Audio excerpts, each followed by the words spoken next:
तो कैसे हो यारों, क्या हालचाल। स्वागत है सबका एक और नए वीडियो में। और आज की इस वीडियो में मैं RRR मूवी की स्टोरी को एक्सप्लेन करने वाला हूँ।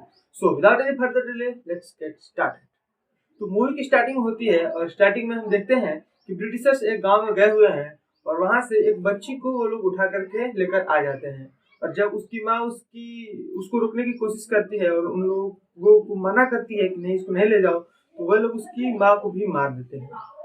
नेक्स्ट सीन में हम लोग देखते हैं कि रामचरण एक पुलिस ऑफिसर रहता है और वो ब्रिटिशर्स के लिए काम करता है। और वो जो इंडियंस थे वो लोग विद्रोह कर रहे थे, इंडिपेंडेंस वाली लड़ाई चल रही थी।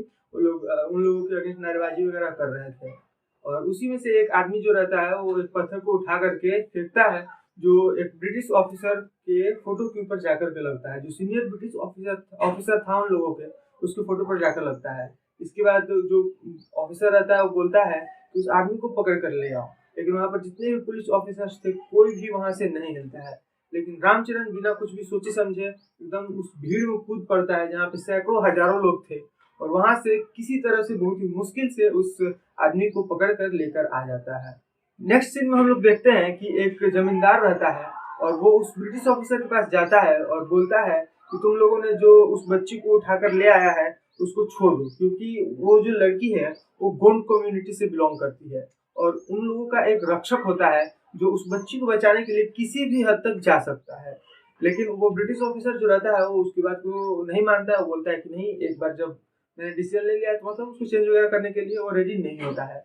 इसके बाद वो अनाउंस करा देता है कि जो भी उस रक्षक को पकड़ के लाएगा उसको स्पेशल ऑफिसर के पोस्ट पर भर्ती कर दिया जाएगा, उसको प्रमोशन कर दिया जाएगा। और जब ये अनाउंसमेंट होता है तो रामचरण इस अनाउंसमेंट को सुनता है और थोड़ा खुश हो जाता है और उसको खोजने के काम में लग जाता है रक्षक को।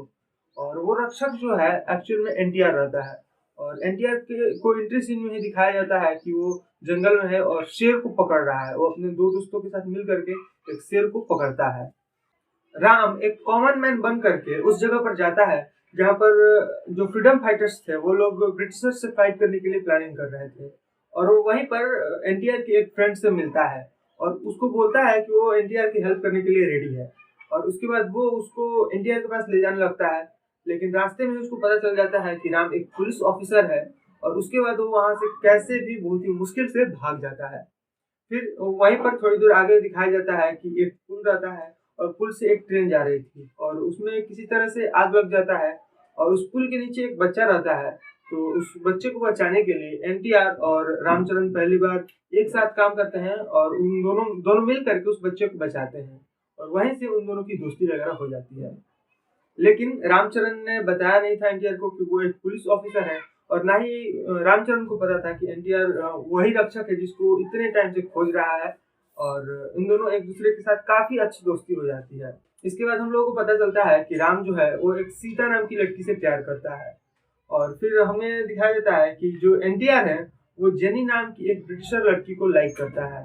और वो राम की मदद से उससे बातचीत करता है। एंड वो जो लड़की रहती है वो उन लोगों को एक इनविटेशन देती है एक पार्टी की, जो उन लोगों के विला में होने वाला था। उन लोगों का जो पैलेस रहता है उसमें एक पार्टी ऑर्गेनाइज किया गया था और उसमें ये दोनों जाते हैं। और वहीं पर वो नाचो नाचो वाला सॉन्ग है जो आपने यूट्यूब पर डेफिनेटली देखा ही होगा।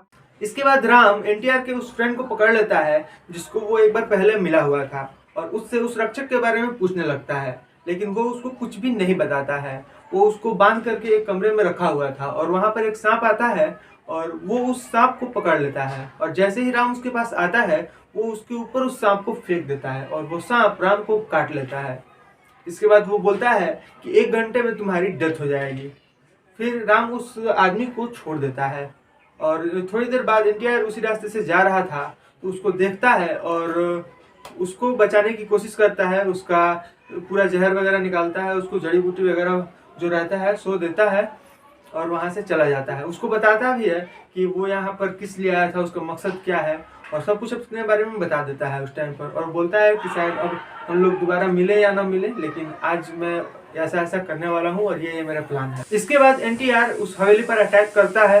एक ट्रक को लेकर के वो घुस जाता है अंदर और उस ट्रक में बहुत सारे जंगली जानवर थे और उस ट्रक को खोल देता है। जिसके बाद जो भी जंगली जानवर थे वो सब ब्रिटिशर्स पर अटैक कर देते हैं। सब लोग सब लोगों को मारने लगते हैं, खाने लगते हैं। और तभी एनटीआर सही समय देख करके हवेली के अंदर घुस जाता है और अब मल्लिक को बचाने की कोशिश करने लगता है।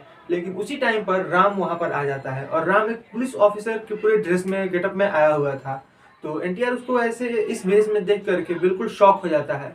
और जब वो समझ जाता है कि ये पुलिस ऑफिसर है, तो वो उससे बहुत ही ज़्यादा रिक्वेस्ट करता है कि वो उस बच्ची को जाने दे। उसके अलावा वो जो चाहता है वो करने के लिए वो तैयार है। उसको छुड़वा दे, उसको बचा लेने दो। उसके बाद तुम जो कहोगे वो मैं रेडी हूँ, तुम्हारा गुलामी करूँगा, ये वो पूरा बहुत बोलता है। लेकिन राम नहीं मानता है और एट लास्ट एनटीआर पकड़ा जाता है। जिसके बाद राम का प्रमोशन हो जाता है और वो स्पेशल ऑफिसर बन जाता है। जिसके बाद उसको एक्सेस होता है उस रूम का जहाँ पर बहुत सारे बम, गोला बारूद, हथियार, बंदूक, गोली ये सब रखा हुआ था। और वो ऐसे बंदूक चलाने की प्रैक्टिस करने लगता है। और वहीं पर हमें कुछ फ्लैशबैक्स दिखाए जाते हैं। फ्लैशबैक में दिखाया जाता है कि राम जो रहता है वो अजय देवगन का बेटा रहता है। और अजय देवगन जो है वो एक स्वतंत्रता सेनानी रहता है। और स्वतंत्रता सेनानी से पहले वो ब्रिटिशर्स के लिए काम किया करता था। वो भी एक पुलिस ऑफिसर था। और जब वो अपने लोगों पर जुल्म होते हुए इस तरह से नहीं देख पाता है, तो वो एक दिन बहुत सारा गोली और एक राइफल लेकर के वहाँ से भाग जाता है और अपने गांव में रहने लगता है। और अपने गांव में ही लोगों को ट्रेनिंग देता है ताकि वो ब्रिटिशर्स से लड़ सके। लेकिन एक दिन ब्रिटिशर्स को उसके बारे में पता चल जाता है। वो लोग उस पर अटैक कर देते हैं और उसको मार देते हैं। लेकिन मरने से पहले वो सिर्फ एक राइफल और कुछ गोलियों की मदद से बहुत सारे अंग्रेजों से फाइट करता है। छुप छुप कर बहुत सारे लोगों को मार देता है। और मरने से पहले अपने बेटे यानी राम को बोलता है कि देखा, अगर मेरे पास सिर्फ एक राइफल थी और कुछ बुलेट्स थी तो मैंने अकेले इतने सारे लोगों को मार दिया। और सोचो, अगर जितने भी स्वतंत्रता सेनानी हैं सबके पास गन्स हो, हर हाथ में हथियार हो, तो इस देश को आज़ाद होने से कोई भी नहीं रोक सकता है। और उसको बोलता है कि तुम हमको प्रॉमिस करो कि जितने भी स्वतंत्रता सेनानी हैं सबके हाथ में हथियार लाने की जिम्मेवारी तुम्हारी है। सबको तुम गन किसी भी तरह से प्रोवाइड कराओगे। और इस बात की जिम्मेवारी लेता है राम। और इसी वजह से वो पुलिस में भर्ती भी होता है और इतना सारा कुछ करता है, अपने ही देशवासियों के अगेंस्ट जाता है, अपने ही देशवासियों पर जुल्म भी करता है ताकि वो एक स्पेशल ऑफिसर बन सके। और उसके पास एंट्री हो उस रूम का जहाँ पर बहुत सारे गन्स रखे हुए हों और वो उन सबको लेकर के वहाँ से चुरा करके भाग सके और सभी लोगों को गन सप्लाई कर सके। यहीं पर हम लोगों को सीता का भी कैरेक्टर दिखाया जाता है कि वो उससे प्यार व्यार करता था। एंड वो भी उसी गांव में रहती थी जहाँ पर वो बचपन में रहा करता था, उसके पापा जहाँ पर रहते थे।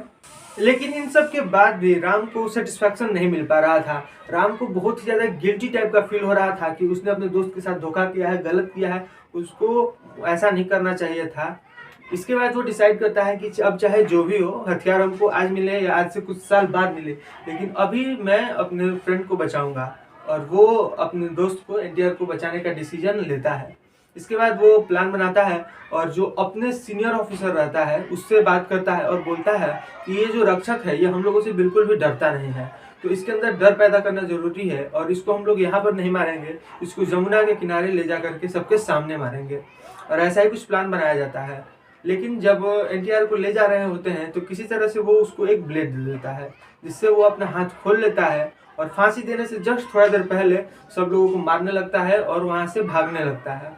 लेकिन राम भी प्लानिंग करके बैठा हुआ था। राम ने भी जो ब्रिटिश ऑफिसर था, जो सीनियर ऑफिसर था, उसको मारने की प्लानिंग कर रखी थी और वो रास्ते में ही उसको मारने का प्लान में था। उसके ऊपर एक पेड़ गिराने का प्लान में था जिससे कि वो मर जाए। लेकिन उस ऑफिसर को जस्ट थोड़ी देर पहले पता चल जाता है कि राम का ऐसा ऐसा प्लान है और वो राम के गाड़ी पर शूट कर देता है, जिसके बाद राम गिर जाता है और ब्रिटिश ऑफिसर को भी चोट लगती है बट वो मरता नहीं है। इसके बाद वो राम जो है उस ब्रिटिश ऑफिसर को शूट करने की कोशिश करता है, लेकिन एनटीआर को लगता है कि वो उस बच्ची को शूट करना चाह रहा है। जिसके बाद एनटीआर राम को मारता है और उस बच्ची को लेकर के वहां से भाग जाता है। जिसके बाद राम को ब्रिटिशर्स पकड़ लेते हैं और जेल में डाल देते हैं। इसके बाद जो पुलिस रहती है वो एनटीआर को चारों तरफ खोज रही थी और वो खोजते खोजते उस जगह भी पहुंच जाती है जहां पर एनटीआर छुपा हुआ था। लेकिन उसी जगह पर सीता भी थी और सीता उसको किसी तरह से बचा लेती है। वो पुलिस वालों को बोल देती है कि इन लोगों को स्मॉल पॉक्स हुआ है और इसकी वजह से वहां पर वो लोग चेक करने नहीं जाते हैं और इस तरह से वो जो एनटीआर रहता है वो बच जाता है। इसके बाद बातचीत में वो बताती है कि उसका जो मंगेतर है जिसे वो प्यार करती है वो फ्रीडम फाइटर है, ऐसे ऐसे वो अपना सब कुछ बताती है। वो बताती है कि उसका एक फ्रेंड है, उसके साथ भी उसको धोखा करना पड़ा, ये वो सब कुछ बताती है। उसके बाद एनटीआर डिसाइड करता है कि नहीं, अगर मैं उसको इस हालत में छोड़ के चला जाऊँगा तो ये बहुत ही गलत होगा, और वो डिसाइड करता है कि नहीं, मैं अपने फ्रेंड को किसी भी कंडीशन में बचाऊँगा। वो उसी रात को जेल में जाता है और उसको वहाँ से बचा करके लेकर के भागने लगता है। लेकिन सभी लोग, जितने भी ब्रिटिश ऑफिसर्स थे, सब लोग उसका पीछा करने लगते हैं, बहुत सारे सैनिक उसका पीछा करने लगते हैं। वो लोग दोनों जा करके जंगल में छिप जाते हैं। फिर जब बहुत सारे सैनिक वहाँ आ जाते हैं तो वो दोनों मिल करके सारे सैनिकों को मार देते हैं। और ये करीब 20-25 मिनट का सीन है जिसमें वो सारे सैनिकों को मारते हैं। और ये सीन भाई best scene, best, full of action, बहुत कुछ है इस सीन में। तो ये सीन तो एक बार देखना बनता है। तो इस सबको मारते हैं ये लोग। उसके बाद वो लोग जो हवेली रहता है उसको भी जला देते हैं, और वहाँ से बहुत सारा गोला, बंदूक, बम, जो भी बंदूक गोली रहता है वो सब कुछ लेकर के वहाँ से निकल जाते हैं। सो फाइनली इस तरह से दोनों का मिशन सक्सेसफुल हो जाता है। तो यही थी RRR मूवी। अगर इसका रिव्यू देखना चाहते हो तो मेरे चैनल पर जाकर देख सकते हो। मिलते हैं जल्द एक और नए वीडियो के साथ, तब तक के लिए बाय बाय।